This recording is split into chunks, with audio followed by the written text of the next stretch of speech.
Stadium കുടിച്ചപ്പോൾ വല്ല നിധിയും കിട്ടിയിരുന്നു. Antony ഗോർഡന്റെ signing പ്രഖ്യാപിച്ചതിന് ശേഷം ബാഴ്സ ആരാധകർ പലരും തങ്ങളുടെ സോഷ്യൽ മീഡിയ വാളുകളിൽ കുറിച്ചിട്ടത് ഇങ്ങനെയാണ്. ക്ലബിനെ മുച്ചൂടും കുടുങ്ങിയിരുന്ന സാമ്പത്തിക പ്രതിസന്ധികൾ പലതും ക്യാമ്പ് നൗവിന്റെ ആകാശം വിട്ടൊടിഞ്ഞിട്ടില്ല. അതുകൊണ്ട് തന്നെ ആരാധകരെ ഞെട്ടിക്കുന്ന സൈനിങ്ങുകളൊന്നും അടുത്തിടെ കറ്റാലൻ കൂടാരത്തിൽ നിന്ന് നമ്മൾ കേട്ടിട്ടില്ല.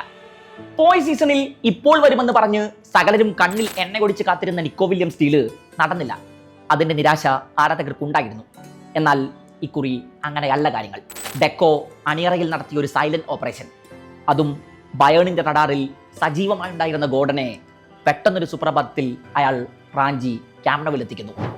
എന്താണ് ഈ സംഭവിക്കുന്നത് എന്നറിയാതെ പലരും കണ്ണു തള്ളി നിൽക്കുന്ന സമയത്ത് തീർന്നിട്ടല്ല രാമ എന്ന ഡെക്കോയുടെ പ്രഖ്യാപനം. ഒരാൾ കൂടി വരാനുണ്ട്, Julian Alvarez. Oh my god! Barca ആരാധകർ ആവേശത്തിന്റെ പരകോടിയിലാണിപ്പോൾ.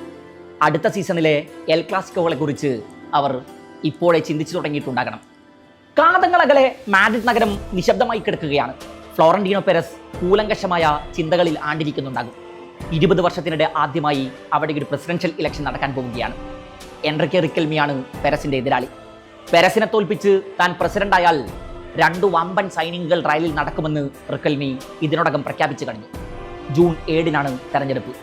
അന്നറിയാം റയലിൽ പെരസ് എറ അവസാനിക്കുമോ ഇല്ലയോ എന്ന്. 80 മില്യൺ യൂറോക്കാണ് ആന്റണി ഗോർഡൻ ന്യൂകാസിൽ വിട്ട് ബാഴ്സലോണക്കൊപ്പം ചേരുന്നത്. ഹാൻസി ഫ്ലിക്കിന്റെ വരവിന് ശേഷം ബാഴ്സ നടത്തുന്ന ഏറ്റവും വലിയ സൈൻ. ഫ്ലിക്കും ഡെക്കോയും ചേർന്ന് തന്നെയാണ് അണിയറയിൽ കരുനീക്കങ്ങൾ നടത്തിയത്. ഫ്ലിക്കിന്റെ സിസ്റ്റത്തോട് പെട്ടെന്ന് തന്നെ ഗോർഡൻ അഡാപ്റ്റ് ആകും എന്നാണ് ആരാധകർ ഉറച്ചു വിശ്വസിക്കുന്നത്. അപ്പോൾ മാർക്കസ് റഷ്ഫോർഡോ? ബാഴ്സ ഏറെക്കാലമായി ഒരു വൈഡ് അറ്റാക്കർക്കായുള്ള അന്വേഷണത്തിലാണ്. ലോണിൽ ടീമിലേക്ക് വന്ന റാഷ്ഫോർഡ് പല മത്സരങ്ങളിലും ബാഴ്സക്കായി മിന്നലാട്ടങ്ങൾ പുറത്തെടുത്തിട്ടുണ്ട് എന്നത് നേര് തന്നെ. അവസാനം അരങ്ങേറിയ എൽ ക്ലാസിക്കോയിലടക്കം നമ്മളത് കണ്ടു. എന്നാൽ റാഷ്ഫോർഡിന്റെ ഇൻകൺസിസ്റ്റൻസി ഒരു ചോദ്യചിഹ്നമായി കിടപ്പുണ്ട് അവിടെ. പോയ സീസണിൽ ഫ്ലിക്ക് ഒരു ബാക്കപ്പ് ഓപ്ഷനായാണ് റാഷ്ഫോർഡിനെ പലപ്പോഴും പരിഗണിച്ചിരുന്നത്. റാഷ്ഫോർഡിനേക്കാൾ ഫ്ലിക്കിന്റെ സിസ്റ്റത്തിന് ഡെപ്ത് ഉണ്ടാക്കാൻ ഗോർഡന് കഴിയും എന്ന് തന്നെ കരുതണം. മുന്നേറ്റ നിരയിൽ ഏത് പൊസിഷനിലും വർക്കാവുന്ന versatility, pace, ball pressing, off the ball contributions, defensive intensity, അങ്ങനെ പല ഗുണങ്ങളും വെച്ച് നോക്കുമ്പോൾ റാഷ്ഫോർഡിനേക്കാൾ മികച്ച ഓപ്ഷനാണ് ഗോർഡൻ എന്ന് തന്നെ പറയേണ്ടി വരും.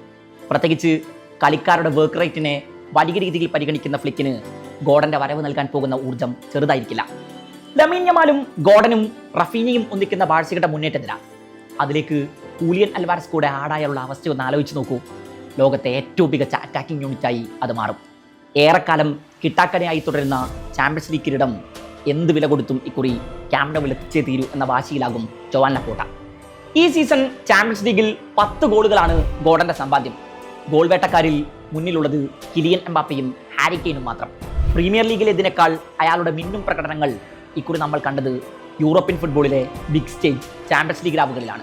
ഒപ്റ്റയുടെ കണക്കുകൾ പ്രകാരം 38% ചാമ്പ്യൻസ് ലീഗിൽ ഗോർഡന്റെ ഷോട്ട് കൺവേർഷൻ റേറ്റ് എങ്കിൽ പ്രീമിയർ ലീഗിൽ അത് 12.5 ചാമ്പ്യൻസ് ലീഗിൽ ഓരോ 64 മിനിറ്റിലും ശരാശരി 1 ഗോളോ അസിസ്റ്റോ അദ്ദേഹത്തിന്റെ പേരിലുണ്ട്. ലെഫ്റ്റ് ഫ്ലാങ്കിലെ മറ്റൊരു ഓപ്ഷൻ ആയിട്ടായിരിക്കുമോ ബാഴ്സ 11 ഗോർഡൻ പരിഗണിക്കപ്പെടുക? ഫ്ലിക്കിന്റെ ഫസ്റ്റ് ഓപ്ഷൻ റഫീഞ്ഞ അവിടെ തന്നെയുണ്ട്. ഈ സീസണിൽ പരിക്കുകൾ ഏറെ വേട്ടയാടിയ ബ്രസീലിയൻ താരത്തിന്റെ ഫിറ്റ്നസ് ഒരു ചോദ്യചിഹ്നമായിരുന്നു. റഫീഞ്ഞ പുറത്തിരുന്നപ്പോഴൊക്കെ റാഷ്ഫോർഡ് ആയിരുന്നു ആ പൊസിഷൻ ഫിൽ ചെയ്തുകൊണ്ടിരുന്നത്. റഫീഞ്ഞയാണെങ്കിൽ ഫ്ലിക്കിന്റെ സിസ്റ്റത്തിലെ സുപ്രധാന താരങ്ങളിൽ ഒരാളുമാണ്. ഇനി ഗോർഡനെ സെൻട്രൽ ഫോർവേഡ് ഓപ്ഷനായും ഫ്ലിക്കിന് പരിഗണിക്കാം. ന്യൂകാസിൽ നിരയിൽ ഈ സീസണിൽ ഇംഗ്ലീഷ് താരത്തിന്റെ 42% മിനിറ്റ്സും സെൻട്രൽ ഫോർവേഡ് റോളിലായിരുന്നു. റോബർട്ട് ലെവൻഡോസ്കി പോയ വിടവ് നികത്താൻ ഗോർഡൻ ആകും. ഫെറാൻ ടോറസിന് അയാൾ ഒരു റൊട്ടേഷൻ ഓപ്ഷൻ ആകും. അതേസമയം ഹൂലിയൻ അൽവാരസ് കൂടെ കറ്റാലൻ കോട്ടയിലേക്ക് വരാനുണ്ട് എന്ന കാര്യവും മറന്നുപോകരുത്. താനൊരു മാന്ത്രികനായിരുന്നെങ്കിൽ ബാഴ്സയിൽ തന്നെ തുടരാൻ എന്തെങ്കിലുമൊക്കെ ചെയ്തേനെ എന്നാണ് ലാലിഗ കിരീട നേട്ടത്തിന് ശേഷം മാർക്കസ് റഷ്ഫോർഡ് പ്രതികരിച്ചത്. അതായത് ബാഴ്സ വിട്ടുപോകാൻ അയാൾ ഒരു തരത്തിലും ആഗ്രഹിക്കുന്നില്ല എന്ന്. യുണൈറ്റഡിൽ നിന്ന് ലോണിൽ ക്യാമ്പ് നൗവിലെത്തിയ റാഷ്ഫോർഡ് ബാഴ്സക്കൊപ്പം ഏറെ സംതൃപ്തനാണ്. മുഴുവൻ കോമ്പറ്റീഷനുകളിൽ നിന്നുമായി ഈ സീസണിൽ ഇതുവരെ ബാഴ്സ ജേഴ്സിയിൽ 49 മത്സരങ്ങൾ കളിച്ച റാഷ്ഫോർഡ് 14 ഗോളും 14 അസിസ്റ്റും തൻ്റെ പേരിൽ കുറിച്ചു കഴിഞ്ഞു. പല നിർണായക മത്സരങ്ങളിലും തിളങ്ങി. ഗോർഡന്റെ വരവോടെ റാഷ്ഫോർഡിനെ നിലനിർത്താനുള്ള സാധ്യതകൾ വളരെ കുറവാണെന്ന് ബാഴ്സയിലെ മുതിർന്ന എക്സിക്യൂട്ടീവുകൾ ചിലർ സമ്മതിക്കുന്നു. അയാളെ വാങ്ങാൻ ഉദ്ദേശിക്കുന്നുണ്ടോ എന്ന് മാഞ്ചസ്റ്റർ യുണൈറ്റഡിനെ അറിയിക്കാൻ ബാഴ്സക്ക് ജൂൺ 15 വരെ സമയമുണ്ട്. അതിന് ബാഴ്സ സന്നദ്ധമാകുമോ എന്ന് കണ്ടറിയണം.